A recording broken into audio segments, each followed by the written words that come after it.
안녕하세요. 자, 오늘 다룰 주제는 바로 이겁니다. 내 진짜 사장님은 누구인가? 어, 이게 무슨 소리냐고요? 계약서에 딱 적힌 그 회사 이름은요, 항상 진짜 사장님을 의미하는 건 아니거든요.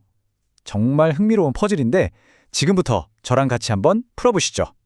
요즘 아웃소싱, 파견, 계약 관계 정말 복잡하잖아요.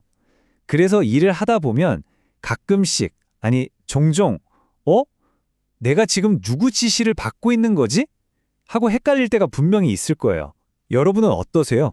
자, 이런 경우들 말이죠. 주변에서 보셨거나 아니면 혹시 직접 겪어보신 분도 계실지 모르겠어요. 서류상 사장님하고 실제 나한테 와서 이래라 저래라 하는 사람이 다른 경우. 그럼 법은요, 이렇게 애매하고 흐릿한 경계선을 과연 어떻게 판단할까요? 네, 바로 이 복잡한 문제를 푸는 아주 중요한 법적인 열쇠가 있습니다. 그게 뭐냐면 바로 실질적 통제 기준이라는 원칙이에요. 이름이 좀 딱딱하게 들리죠? 이게 대체 뭘 의미하는 건지 한번 들여다보겠습니다. 아주 간단하게 말해서요, 법은 종이 위에 쓰인 글자보다 실제 힘의 관계, 그러니까 누가 진짜 권력을 가졌는지를 더 중요하게 본다는 겁니다. 계약서에 누구 도장이 쾅 찍혔냐? 이게 중요한 게 아니고요. 현실에서 누가 진짜 사장님 노릇을 하고 있느냐? 이걸 따지는 거죠. 자, 이 표를 한번 보세요. 서류상 계약하고 실질적 통제 딱 비교해보면 차이가 확 느껴지죠. 왼쪽에 있는 거, 회사 이름이라던가 서명한 사람, 이건 그냥 형식적인 부분일 가능성이 높아요. 하지만 법원이 진짜로 주목하는 건 바로 이 오른쪽 질문들입니다. 누가 매일 나한테 일을 시키는가? 내 월급은 누가 정하지? 그리고 가장 결정적으로 누가 날 고용하거나 자를 수 있는가? 바로 이 질문들이 진짜 사장님을 가리키는 일종의 나침판이 되는 셈이죠. 좋습니다. 그럼 지금부터 우리가 탐정이 되어서 단서를 한번 따라가 보는 겁니다. 진짜 사장님을 찾기 위해서요, 딱 두 가지 핵심 단서를 추적할 거예요. 바로 업무 지시의 흐름, 그리고 돈의 흐름입니다. 자, 첫 번째 단서. 이건 아주 간단하고 명확해요. 현장에서 나한테 직접 일을 시키고 내 업무를 하나하나 감독하는 사람이 과연 누구냐? 바로 이겁니다. 이 점을 아주 명확하게 보여주는 사례가 하나 있는데 바로 물류 터미널 사례입니다. 이 구조를 한번 보시죠. 자, 인력 속에서는 그냥 사람을 모집해서 보내주고 급여 관련 서류 작업 정도만 한 거예요. 그런데 실제 현장에서 일어나는 모든 일, 그러니까 모든 지휘와 감독은 터미널 회사인 A사가 직접 다 했습니다. 심지어 안전교육, 작업 배치까지요. 한마디로 근로자는 그냥 A사의 완전한 통제 아래에 있었던 거죠. 그래서 법의 판단은 어땠을까요? 네, 바로 그거였습니다.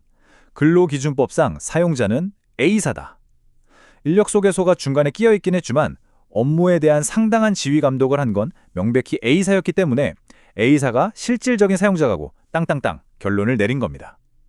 핵심은 역시 직접적인 통제권이었어요. 자, 이제 두 번째 단서로 넘어가 볼게요. 이건 좀 더 깊이 들어갑니다. 단순히 매일매일 일을 시키는 걸 넘어서서 내 고용 자체를 쥐고 흔드는 핵심적인 권한. 그러니까 임금, 채용, 징계, 심지어 해고까지 이 막강한 권한을 과연 누가 쥐고 있는가 바로 이겁니다.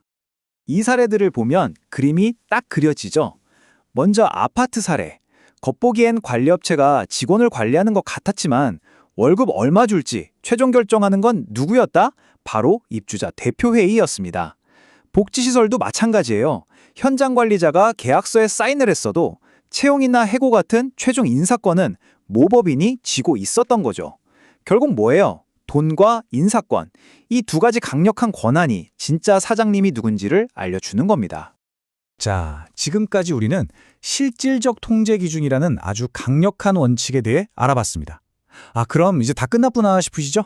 그런데 여기에 아주 흥미로운 반전이 하나 숨어 있습니다. 이 원칙이 언제나 100% 적용되는 건 아니거든요. 네, 지금까지의 핵심 다시 한번 정리해 볼까요? 계약서가 어떻든 실질적으로 누가 지휘하고 통제하느냐 이걸 보는 거였죠. 하지만 바로 여기에 결정적인 예외, 일종의 조커 카드가 있습니다. 만약 이 근로관계를 직접 다루는 더 강력한 특별법이 존재한다면 그 특별법이 일반 원칙을 이기고 먼저 적용된다는 겁니다. 바로 대학병원 의사 사례가 이 경우에 딱 해당됩니다. 이 사건의 판을 완전히 뒤집어버린 게임 체인저! 그건 바로 사립학교법이었습니다. 이 법이 왜 중요하냐면 사립학교 교원의 신분, 의무 이런 것들을 아주 구체적으로 딱 정해놓고 있거든요. 자, 이 표를 보면 모든 게 설명이 됩니다. 보세요. 이 의사분, 물론 협력병원에서 일하고 거기서 월급도 받았어요. 하지만 그의 공식적인 신분은 사립학교법에 적용을 받는 대학교 교수였습니다. 심지어 세금 신고 내역을 떼어봐도 대학교가 주 근무처로 딱 찍혀 있죠. 그리고 제일 중요한 임용, 해고 같은 최종 인사권, 이것도 역시 대학교가 쥐고 있었고요. 결국 법원의 판단은 아주 명확했습니다. 비병원의 근로자로 보기 어렵다. 그의 신분은 사립학교법에 적용을 받는 교원이다. 그러니까 협력병원에서 아무리 많은 일을 했더라도 그 사람의 근본적인 신분 자체가 사립학교법에 묶여있기 때문에 진짜 사용자는 대학교라는 거죠. 특별법이 일반 원칙을 이긴 아주 대표적인 사례입니다. 자, 그럼 이런 질문이 생기죠?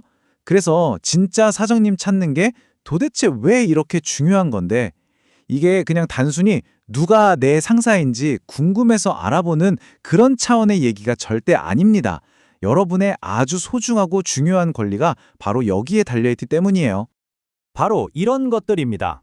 퇴직금, 4대 보험, 그리고 혹시라도 억울하게 해고당했을 때 나를 보호해줄 부당해고 구제 신청, 일하다 다쳤을 때 산재 처리, 각종 수당 지급, 이 모든 것들의 책임은 법적인 사용자에게 있거든요.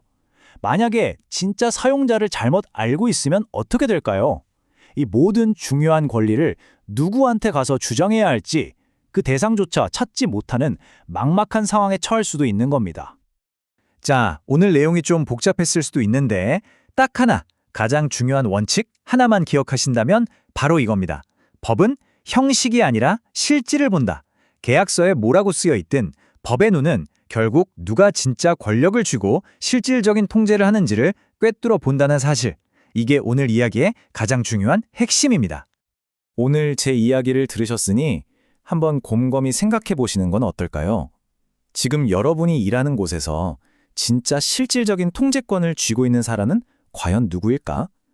이 질문에 대한 답을 찾는 것, 어쩌면 그게 바로 여러분의 소중한 권리를 지키는 가장 중요한 첫걸음이 될지도 모릅니다.